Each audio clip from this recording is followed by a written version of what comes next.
What's up, you guys? Welcome back to my channel. For this week's video, it's gonna be something a little different, but I think you guys will love this one because I'm starting a new series and this is gonna be episode 1 of high protein meals that I cook as a fit girl who doesn't cut or bulk.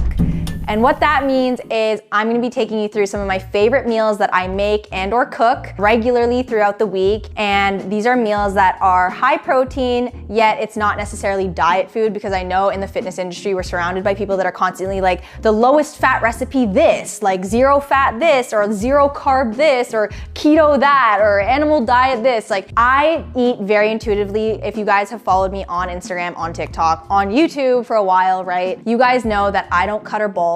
I don't diet. I just eat intuitively and I balance out my macros, my micronutrients. I have high protein, I have my carbs, I have my fats, I have my greens. Like, you know, I have all that in a well-balanced state. And the food that I cook isn't gross. Like, it's very tasty, and it's just here to show you, like, I hope this series, as you follow along, really shows you and teaches you guys that like you can live a really healthy and balanced lifestyle while still enjoying and eating and cooking the foods that you really love.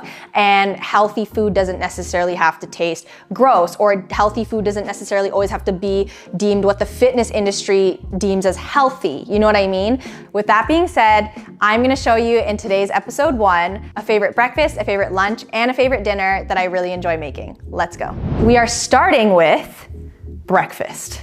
Okay, this is one of my favorite breakfasts that I've been making like for a while, and I alternate with my breakfasts, right? So in episode 1, this is gonna be one of my favorite breakfasts, but stay tuned for all the other episodes when I make my other favorite breakfasts. This one is gonna be a mushroom and onion omelet. I literally love omelets. Like, you guys know when you go away or like to an all-inclusive resort or something like that, and you go to the omelet station, or you just go to like, you know, your local breakfast spot and you order an omelet. My favorite is like make your own omelet, and I always love mushrooms, onions, and some cheese.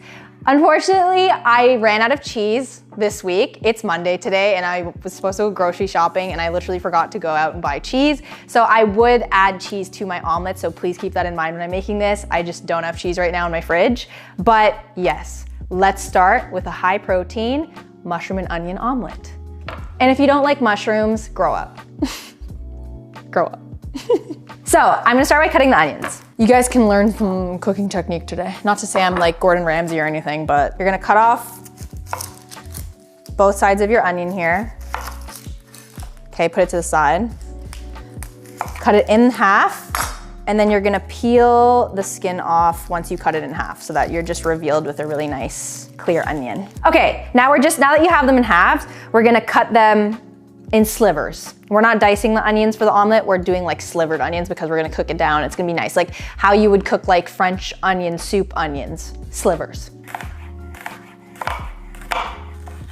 Okay, cool. See, slivers like this. And same thing with the other half. Oh my gosh, I'm crying. Every time I cut onions, like, I've tried everything possible when I'm cutting onion, guys. I put on goggles. I put on my swim goggles, literally. I've like tried to like hold my breath. It doesn't do anything. You know why? Because I think onion fumes, it's going up your nose, even if you are holding your breath. Like, I don't know. I've tried every possible way to like cheat the system on how to not cry when cutting onions, and can't help it, I just get emotional. Now that we have our onions in slivers, which should have taken you like 2 seconds. By the way, all these like high protein meals shouldn't take us very long. I'm a 25-year-old girl, okay? I'm not like a professional mom and dad type cook yet. So all my meals are like pretty like friendly for like 25-year-olds or like, you know, young adults on the go that need to make meals that are tasty, but also not like super freaking long to make. Unless it's like a special meal. Maybe we'll make like a special meal one time in the series where it'll be like a long odyssey of a recipe, and it'll be delicious and very long to make though. Anyways, we have our mushrooms. Cut off the little tip of the stem here so that gross part's gone, and then we're gonna like do it in slivers, same way like the onions. So just cut off the little end pieces. I know some people like to like dust off their mushrooms or whatever. I don't really care. It's gonna get cooked anyways. It's not like it's like raw mushrooms going into like a salad, right? You have to keep in mind, we're like also, this is like breakfast. You wanna be like kind of making your breakfast quick. Like, although breakfast is, you know, you want it to be tasty, you also want it to be pretty efficient, especially if you're on the go or like you just don't wanna spend hours making breakfast. Slivered like the onions. Now we have our onions and our mushrooms here. I'm gonna throw this in the compost. Clean as you go is my motto for cooking because I really hate it piling up. And then I constantly wash my hands. That's because I'm a germ freak, to be honest with you. Yeah, you guys will notice in this series, I'm like a consistent hand washer. There's one thing about me being in the kitchen, I really like my hands feeling as clean as possible in between all prep and especially touching raw meat. Disgusting. I'm gonna get these eggs pre-cracked. So I have 3 eggs here, okay? And egg whites. Stop being afraid of eggs. This is more so for my girls out there that are in their fitness journey. I know guys love their eggs for the most part. Guys will eat like 7 eggs, 10 eggs a day. But girls, I feel like there's this whole thing around like, oh, eggs are too high fat, like eat egg whites instead. I used to do that all the time, okay? So as someone that used to be like on a hard like egg white kick, like just eating egg whites is actually not very beneficial or like satiating or healthy in the long run. It just feels like you're constantly dieting because I get it. Egg whites are a really high protein option that are super low calorie. Like the macros are insane and it's like basically no calories for the amount of protein that you're getting. But at the same time, you're missing your omega-3s when you go for egg whites instead of egg, right? So a way to implement your higher protein at a lower calorie range whilst still getting your omega-3s and like your healthy vitamins and still getting your satiating fats, still eat your eggs and do a splash of egg whites. Getting the best of both worlds. More protein on the eggs because you've added the egg whites and you're getting satiating fat from the egg and omega-3s by adding in your eggs to the egg whites. It's like harmonious. I'm gonna crack, guys, I'm not gonna lie, don't judge me. I don't crack eggs with one hand like a chef. I do it with 2 hands. Okay, 1. And yes, you guys are probably like, well, Maddie, that's a lot of eggs for you, like 3 eggs a day. Yeah, guys, sometimes I have like 5. Sometimes I'll have like 3 in the morning and then 2 more at night or something. Depends how I'm eating. Like what I eat in a day look a little different. Like I definitely don't eat the same every day. It's crazy. I eat like new snacks and meals every day, which is kind of weird. Splash of egg whites, no measurements, no dieting, don't care. Just want extra protein. Okay, I don't know. It was probably like a 1/4 cup, I don't know. Also, this would be the point that I would add the cheese when it's like, I'll whisk the cheese in with the eggs, but I don't have cheese today. So just gonna whisk it until this turns into like nicely scrambled, nicely mixed. Just really fast until the eggs are completely mixed and the yolk is completely not separate from the whites anymore. Okay, cool. So it should look like that. Nice yellow bowl of eggs and egg whites. Cool. So that's preset to the side. I actually will salt and pepper it now whilst it's in there. I got these from Costco. It's so cool. Guys, I'm typically the traditional just like, you know, work for my salt and pepper, like grind it out. But I got these from Costco recently. They were on sale for like 29 bucks Canadian dollars, meaning if it's in the US, it's even cheaper. Okay. And I was like, damn, gotta get these. And they're so awesome. It's gravity activated. You literally just flip it upside down and like the salt and pepper grind. Cool. Instead of me constantly like, twisting to get the salt and pepper out. So I'm just gonna salt like that. And then pepper, maybe a little bit more salt. I like salt, whatever. And then mix that one more time, just quickly. Salt and peppered mixed eggs are there. My pre-sliced mushrooms and onions are here. Now we're gonna head over to the stove and start sauteing our onions and mushrooms and quickly finish up this breakfast. I have my nonstick pan. Get a medium-sized nonstick pan because with omelets, you want like a bigger surface area. So I have a medium-sized pan here. And I love this one. I got this set from Costco. I think it's called like Blue Diamond Steel or something like that. But anyways, these are really good nonstick pans. I have the butter here. I'm gonna turn on the heat as well. I can't stress this enough. Medium, low heat. Cut butter. Again, no measurements, just a good slab of butter, I don't know. Slab of butter there. And we're gonna let it melt. I kind of like do it with my butter knife here. Make sure your pan is nicely coated in that good slab of butter that you put in. And it's completely melted before you throw in your onions and your mushrooms. We're gonna throw them in together at the same time because onions and mushrooms pretty much cook at a similar rate. So one doesn't really need to be added in before the other or vice versa. They cook very similarly at the same speed. So get also something, guys, like I just use a Betty Crocker from Dollarama type spatula. That's also like safe for nonstick pans. Do not use metal against nonstick pans. That's how you're gonna f up your nonstick pans. Okay, on medium-low heat, we're gonna cook down the mushrooms and onions until our liking, and then we'll add the eggs. Salt and pepper your mushrooms and onions when it's in the pan. Okay.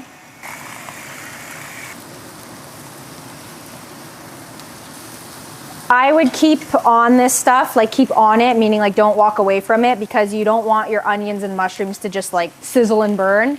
It's one of those where you kind of just like have to keep mixing it around, sauteing it as it's cooking to get that perfect kind of like caramelized, reduced onion mushroom vibe. It cooks really fast though. Like it's already, look how much it's reduced since I threw them in the pan and like it was like full with raw mushrooms and onions. It does cook down really fast. So it is a very efficient vegetable, or vegetables plural, to work with for breakfast. It's really nice. And technically you could stop here if this is how you like it. Like these are like fully cooked and fully nice and like translucent and soft now. And you could just like set them aside now, but I like them a little bit more brown. I like them a little bit more caramelized. So I'm gonna keep cooking it down a little bit longer. But you could technically stop it here, especially if you're in a rush. This is fine too. See, medium low heat, this is why I say medium low heat, guys, too. It prevents your food from burning. It's just like a very not aggressive heat to cook with for vegetables specifically, aromatic specifically, so like garlic and onions, mushrooms, veggies. Like when you're searing meat, that's when like I put things on like high, or when you're like have to boil things, that's when I put things on high. This should be good, guys. I'm liking the way it is now. It's a little bit brown. It's translucent and a little bit brown. Perfect combo for me. So now I'm gonna get a plate, just a small one, kind of pile it up on here. And I'm gonna put all this cooked down mushroom and onion onto the plate. Oh. See? So once it's cooked down, I actually take it off the heat and set it aside. I don't just leave it in. You can leave it in too if you want, but I take it off first, because I want to cook my eggs at a lower heat separately. So we're going to turn down the heat to low, because we're just coming from medium low, and medium low might be too hot. The thing is, the way I cook my eggs, I don't like my eggs to be super like fried up. Like I like them to be like slow, like slowly cook it. Makes them fluffier, and it makes them more like how French people make their omelets. It's really nice and like soft, if that makes sense. I don't know. Maybe I'm just talking shit, I don't know. More butter. There's still butter in the pan from when we cook the onions and mushrooms, but I add more butter. Again, hence why these are high protein meals that don't suck, because I don't care how much butter I add continuously or how many times, because we're not watching our fat over here, all right, guys? Like fats are good for you. Everyone needs to stop saying fats are bad for you. Add more butter, and on low heat, add our whisked, salt and peppered eggs and egg whites. Okay, and stay on top of this again. Stay on top of it. When I say stay on top of it, I mean this. What you're gonna do is you're gonna continuously mix it. This cooks really fast, that's why. This is like a really, really quick way to cook a fluffy egg. So on very low heat, sometimes I take it off the heat, because it's gonna cook really, you see how I keep mixing it? When you keep mixing it like this, trust me, this is how you're gonna make a really nice, fluffy, not overcooked, not undercooked, but just the perfectly cooked eggs. You wanna keep mixing and mixing and mixing like that on the very, very low heat. And if the heat is still too high, take it off the heat and keep mixing. When I make Nick this, this style of eggs, he loves it. Because Nick's dad is a chef, Nick is actually the one that taught me how to make eggs this way, like very fluffy. Because I used to make it how I feel like most people make it, which is like you just like fry up the egg and you don't care how much it's cooked or whatever. But now I like, once you eat eggs like this, you don't really want to go back. Okay, so I'm gonna spread it out now a little bit to like kind of reform it into an omelet, if that makes sense. Like a flat, almost one united egg thing again. You see how I mixed it up so much, it made it kind of like a soft scramble, but now I'm like flattening it out against the sides of the nonstick pan to make like this. Oh, I dripped on the stove. Strategically gonna add our onions and mushrooms back. Now, right in the center of our little fluffy eggs, we're gonna add onions and mushrooms, okay? See, I made enough onions and mushrooms to actually serve 2 people in an omelet, to be honest. This is how much I would make when I'm making 2 omelets for Nick and I. So now that it's in the center, this is how I do it. I don't know if you guys are chefs watching this, this is how I do it. It turns out really nice. I'm gonna kind of spread it out almost like a burrito. And I'm gonna slowly flip over the omelet until it's kind of like covered, the mushrooms and onions. Sometimes it works really nice. On other days, oh, you see that? It's working good today. Are you guys seeing this? Do you see how there's no like brown or sear on the eggs? It's like really soft and fluffy. Oh, I just broke it. Whatever. At this point, whatever. I'm not perfect, but it broke a little, but it's fine. It did really well for the most part. See? And there we go. Besides the fact that it broke a little bit when I was flipping it over, that's the omelet.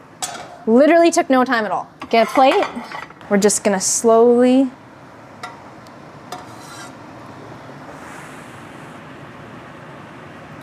Guys, for a non-chef slash fitness influencer, which some people make fun of fitness influencers, and I don't blame you, this is pretty good. I'm not even joking, that's really good. Guys, I know how to cook, come on, I know how to cook. For someone that's like not a chef, it's like omurice. You guys see those like viral videos? That's it, literally the egg is done. Kind of shift it there to the other side of the plate. Now that the egg is done though, we're not over yet because we're not just gonna eat eggs, mushrooms, and onions. I like to eat that with like toast, butter, and honey. So I'm gonna make that because it's one of my favorite breakfasts. So now, again, clean as you go. Let's put away the stuff that we used. Now,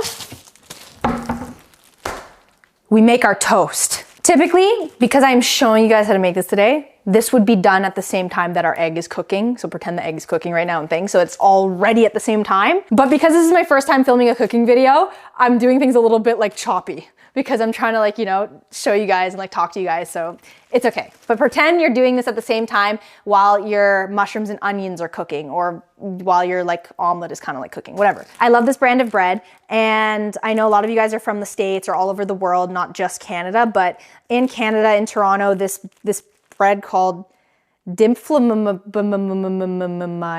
is available at No Frills, Costco, and Walmart, and a lot of stores in Canada, and Loblaws and stuff like that. So all my Canadians, I know you've seen this in the grocery store. It's one of my favorites, light rye.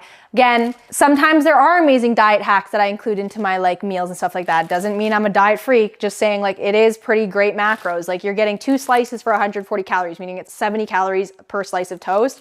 It is one of my favorite toasts. Other days, I don't care about this at all and I want the higher calorie toast just based on flavor. That's what I'm saying. Like just because I got this and it's like happens to be lower calorie doesn't mean I'm like fully opting for that because of the calories alone. Like no, I will literally go and get the Country Harvest Oats and Honey toast. It's like 200 calories for 2 slices or 220 calories for 2 slices, but it's so good. Has like whole grains in it and it's like sweet because it has honey in it. It's so yummy. So this and the Country Harvest Oats and Honey are like my favorite toasts ever. But right now we happen to have this in the house because we were craving this toast for this week. So the light rye it is.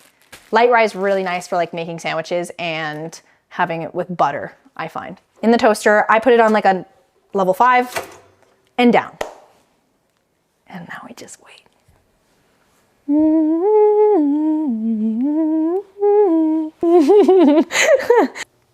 You know that Elf scene where it just like, he's twirling the Jack in the Box and then it pops up? Soon the toast is gonna pop up in my face. Okay, it's done. Guys, to me, this is the perfect toast. Look at this.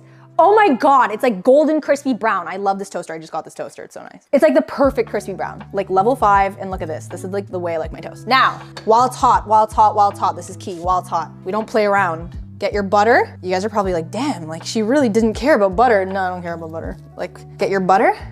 Oh, it's like perfectly toasted. Butter.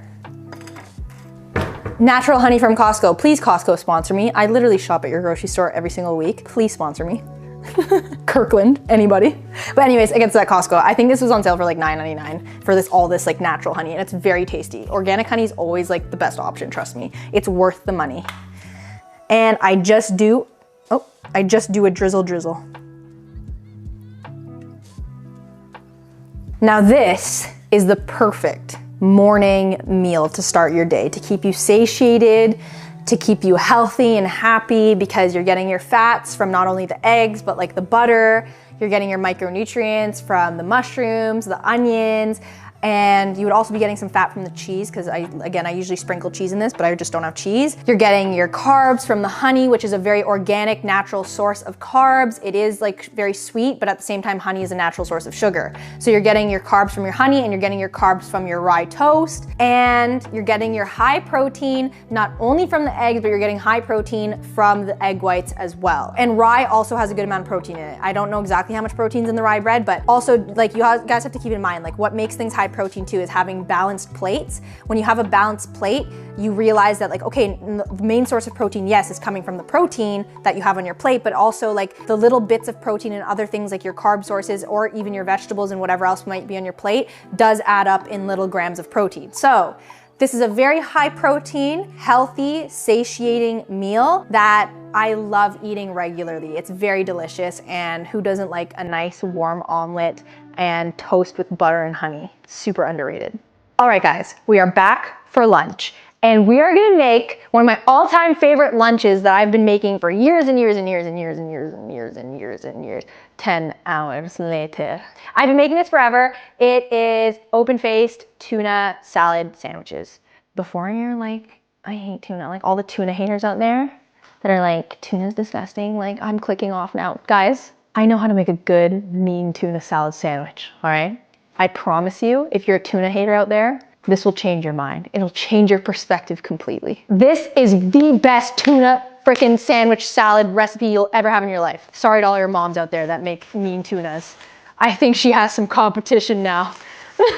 Literally, this is Nick's like favorite. Like when I make him this tuna salad sandwich, open face sandwich, whatever you want to call it, he like goes crazy for it. He loves this. He has this on the regular. Like he probably has this at least a couple times a week. Nick will eat this because he always asks me to make it for him for lunch. He loves it so much. So you're gonna get a nice hefty green onion. If your green onions are not this fat, get two sprigs of green onions. Because this is so fat, we're just gonna use one. Now we're gonna get our celery. I just open things with aggression and don't bother untying it. 2 sprigs. I like a lot of celery. It's yummy. Okay, tuna doesn't have to be gross and boring, guys, and it also doesn't have to be an odyssey to make either. Like this tuna recipe always takes me like, I don't know, 10 minutes. Like really, it takes me no time at all. Same with the egg recipe we made earlier. That took me literally like 10 to 12 minutes, probably even shorter on some days when I'm just like rushing and just going crazy. But these are all like 10, like lunch and breakfast, 10, 12 minutes, like really nothing. Grab a nice sprig of parsley. This is Italian curly parsley. You can get the regular parsley too, but I like curly parsley. Okay. That's a good amount of parsley. A lemon and 2 cans of tuna if you're cooking for somebody else. I usually have a can to myself. Nick has a can to himself. Let's start with the veggies and stuff. First, I'm gonna like lightly rinse my parsley and other veggies in cold water. Dry up the parsley. Now that your veggies are nice and washed, we're gonna start with the parsley. Okay, you're gonna you see how I'm kind of just like being aggressive and bunching it up like that? That's exactly how you wanna cut your parsley or like your nice herbs. You wanna kind of like get them really in a bunch, hold it really firmly down against the chopping board, and then we're gonna like finely chop it. Okay, and then you're gonna go the opposite way now. After that initial like bunch where I held it firmly, then you can kind of just let it loosen up and just cut. This is a really garbage cutting board, by the way. If you hear it rocking or going back and forth or it looks curved, I don't know, like it was supposed to be real wood, but it obviously is like stupid. So chop it as finely as you like. Sometimes I rough chop it. Some days I like it really fine like this. Set it to the side here. Now, celery. Cut off the ends, the gross ends of your celery, okay? And the tips here. The tips, you wanna cut these off too. So there, that's off. Now you're gonna cut the celery down the middle to make them more of a bite-sized piece. So now they're like even smaller. I kind of cut them into 4. And now we're just gonna go cut them into like 1/4 inch pieces down. Okay, see that? Our nice sprig of green onion. Again, most green onions are not this fat, so I would get 2 sprigs of skinny green onions to have that nice oniony taste. Cut off that gross little hair part of the green onion. I like to make that a little bit skinnier by cutting it down the center, similar like the celery, and kind of just like whatever, roughly, just very rough. And then we're gonna go and do like the 1/4 inch pieces again, like very finely chop the green onion.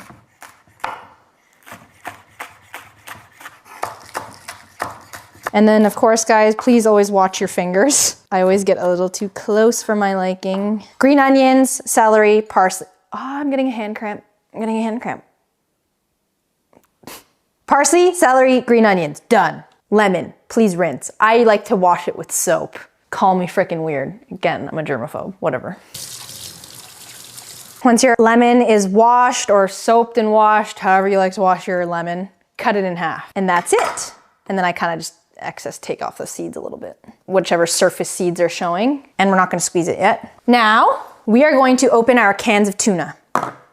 I get any chunk light or flaked light tuna in water. Sometimes I get it in broth and oil, but I don't usually buy like tuna just in the straight up oil unless like I want that like oil flavor. Again, I'm not trying to avoid the calories or fat or anything like that. I just prefer the chunk light tuna in water because you're kind of just dealing with like a watered base, and then you can add like other flavors of fats into it, whatever. But anyways, I get chunk light tuna in water. That's my favorite one. Flake light tuna in water is all right, but I find the flaked light tuna in water is a little bit too mushy. The Chunk Light tuna in water is actually like more stiff and chunky, which I like better, and it's just a better texture overall to consume. So I would recommend Chunk Light tuna in water to anybody. But now that we've opened it, I'm gonna take you guys over to the sink and I'm gonna drain the tuna in the sink. So you're just gonna press the lid like really firmly against the tuna in there,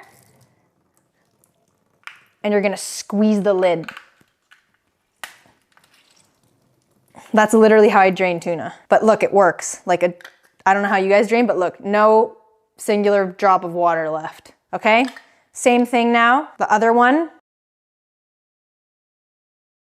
There. Okay guys, now that we've our drained canned tunas here, we're gonna put both of them in the bowl. Medium, smallish, whatever. Enough to fit all these tunas.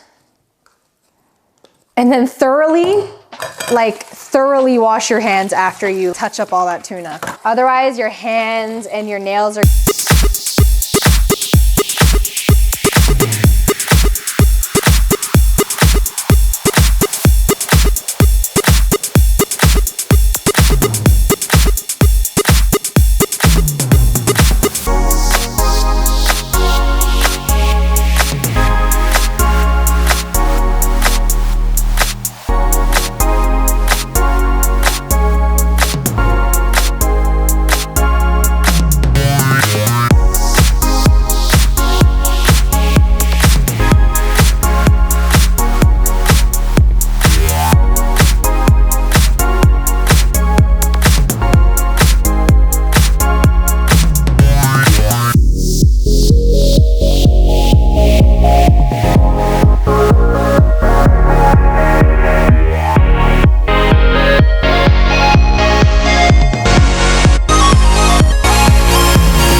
tweaks to it every single time. Like sometimes I'll make I'll chop up kimchi, I'll chop up fresh pickles, and I'll literally like put that in here. Sometimes I'll put like chop up olives, like Kalamata olives, and put this in here. Like it's different every time, but today I'm showing you my standard way of making it. Like this is how I pretty much make it all the time when I'm like in a rush, need to get this done in like 10 minutes, and I'm not trying to make it super fancy. So the only fancy things that I added were like green onions and parsley and celery, but the celery is like a non-negotiable, like that needs to be in there. At the end of it all, this is how your tuna salad should look.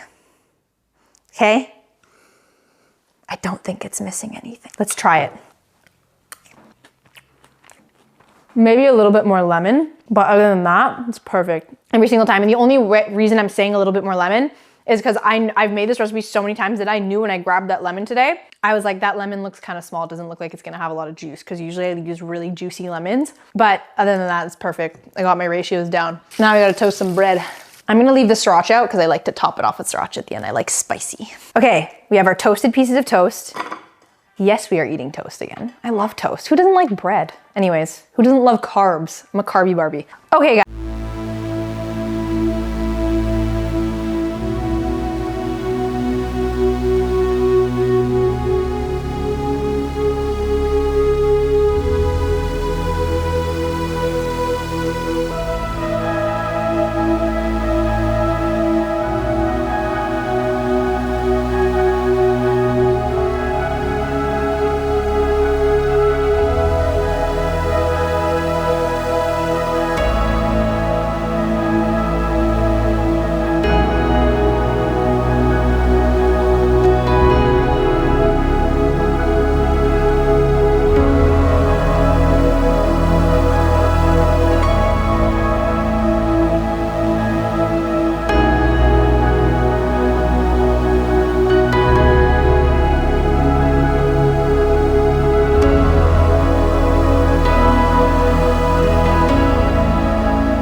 very intuitively, and this one happens to be very healthy, and I love it.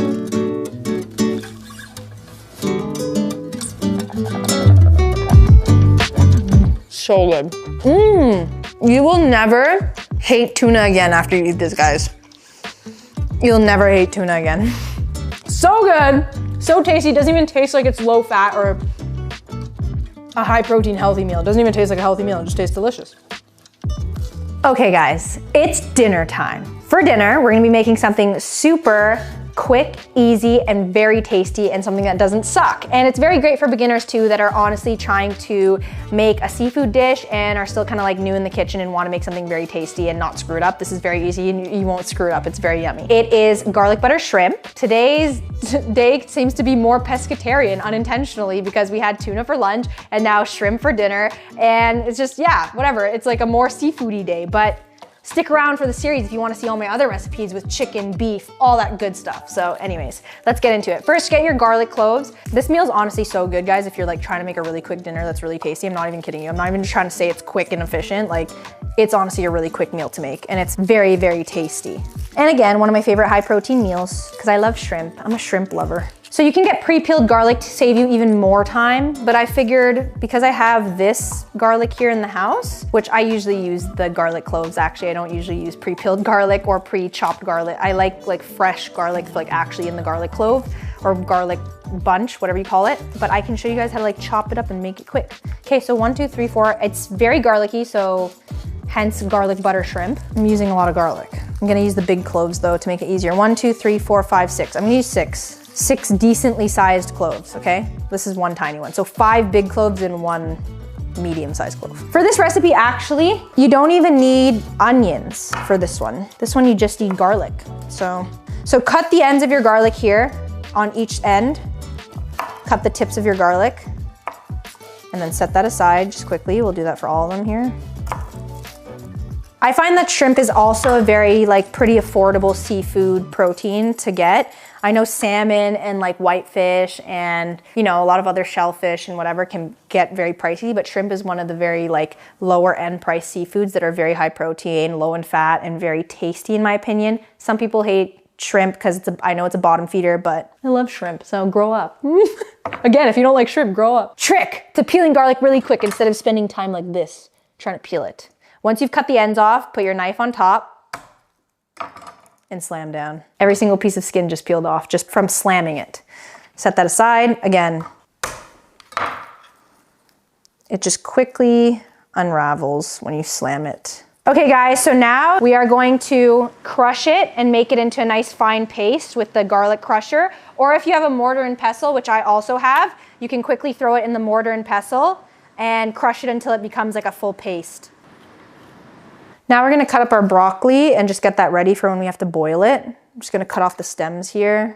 Just rough, you don't need to just throw the broccoli in like that. It doesn't have to be perfectly chopped. Just cut the end off here basically. Roughly taken apart broccoli that we're gonna throw in a boiling pot of water towards the end because it only takes about 4 minutes to like blanch / cook the broccoli through. Get your lemons. Usually it would be nice one juicy lemon, but the lemons I got from the grocery store are obviously very sad. Like this is small and juiceless. So I have 2 lemons. I'm just gonna cut in half. Oh my God, maybe I should get 3. Like what is this? What is this? Why is it this small? I have a pre-peeled bowl of shrimp here that I kind of just got out of the way earlier. It took me about maybe 12 minutes to peel the shrimp. So if you have time during the day or earlier in the day when your shrimp is defrosted to pre-peel it before you start making dinner, that'll save you on time. So this is pre-peeled, but I did leave 4 pieces unpeeled so I could show you guys, if you are unfamiliar with peeling shrimp, I could show you guys how to quickly peel shrimp very efficiently. You're gonna get the shrimp and you see the top of the shrimp. I'm gonna start peeling it from there. And then I'm gonna like rip it down to the belly. And then right where the tail is, I'm gonna lightly rip it off. This one was like giving me trouble. This is not a good, oh, there. And then you just kind of lightly rip the tail off. You see how the tail is still intact? I feel like a lot of people just get aggressive and rip it off, and then this little piece of the shrimp, they rip off the tail. But if you're gentle and you rip it off in the nice angled way, you don't waste any of the protein on the shrimp. Don't waste your protein. Don't waste the tail of the shrimp, guys. So see, that took me like 2 seconds. Again, I'm gonna do it very quickly here. Done. Done. I'm going to actually, because this is defrosted shrimp, like I said, guys, I defrosted this. This was pre-frozen shrimp. There is a little bit of that wetness to it. You know what I mean? It is part of the shrimp juices too. It's not just like the, you know, the defrosted ice, but there is some wetness to the shrimp, some slime, and I want to dry it and pat dry it as much as I can so that the seasonings stick to it better, and so that when I'm searing it in the pan, it sears better to you. The drier it is, the easier the sear will be. Paper towel here. I'm just going to literally, you see how it's kind of like absorbing some of the slime, the shrimp slime. I'm just gonna like literally pat it up and dry it as much as I can. Absorb the bottom of the bowl, some of the shrimp liquid, and make it as dry as I can. This is a pretty liquidy batch of shrimp, I'm not gonna lie. It's not gonna be perfect, guys. Just try and get it as patted down as you can. Get your salt, your pepper, paprika or smoked paprika, don't have that today, garlic powder, Bang Bang seasoning, love this guy. You can get this at Costco, by the way, this size especially, Costco. And then oregano leaves, that's all. We're not using the lemon or the whole garlic cloves yet, and we're not gonna put olive oil or butter on this yet. That's gonna wait for the cooking. So let's season it up. No measurements, measure with your heart. Pepper, salt, paprika. Be generous with the paprika. Garlic powder. You don't have to be overly generous with this because we have a lot of fresh garlic cloves. Bang Bang seasoning. I'm gonna be pretty generous with this one. And then oregano. I'm gonna get tongs and I'm gonna mix this up and let it marinate while we work on our rice and other stuff. So guys, because I don't have a rice cooker yet, we're gonna do the classic OG Asian method of doing this. I'm gonna do the finger measurement method. But first we gotta rinse our rice. So I don't even have a cup for the rice to measure properly. I literally eyeballed this again until I have a rice cooker because, you know, I'm just using a pot for now. So I'm going to rinse out the rice until the water is less murky and, you know, rinse it maybe like 3-ish times. And then I'm gonna like stick my finger in there and then measure it that way. Cold water rinse, cold water rinse. Like, you know, I always assume people know this, but just in case you don't, you never know. You want to rinse your rice solely for the reason that you want to remove any like maybe dirt or impurities that might be in the rice, but also because you want to remove some of the excess starch.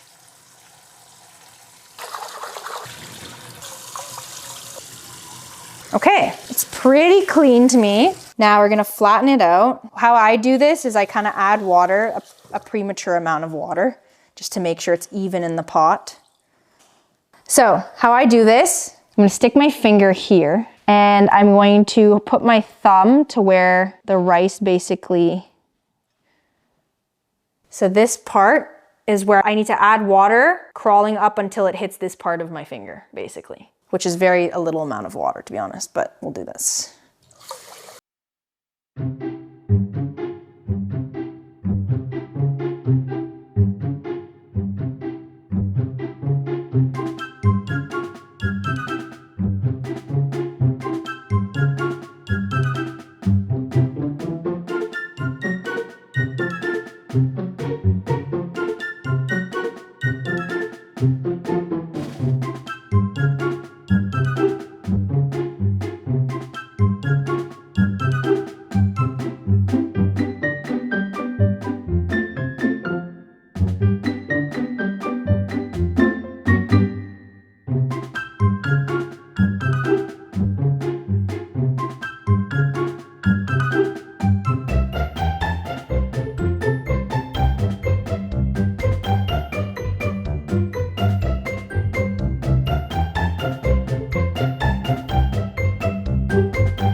Flip them, flip them.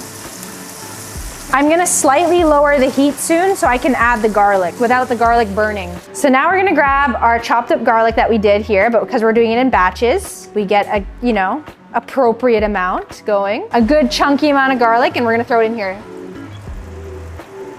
See, I threw the garlic in more towards the end. I'm gonna lower the heat down to low now because it was cooking on high all that time. You don't want your garlic to burn. So turn the heat down to low and quickly just like cook it up with the shrimp. Now that it's cooking on low, we're gonna finish it off with some lemon. Okay, and now it's time to plate that.